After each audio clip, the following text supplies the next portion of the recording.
Pitkät työpäivät istuen voivat tuntua väsyttäviltä ja epämukavilta.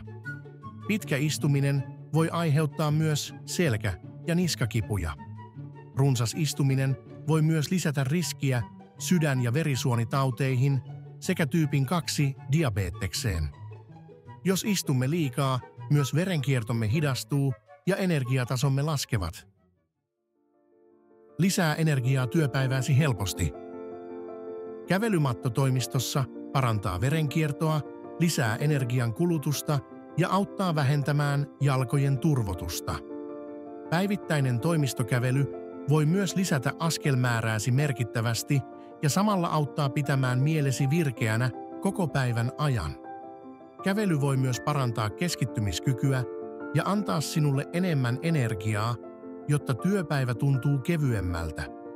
Kävellään yhdessä työpäivät paremmiksi.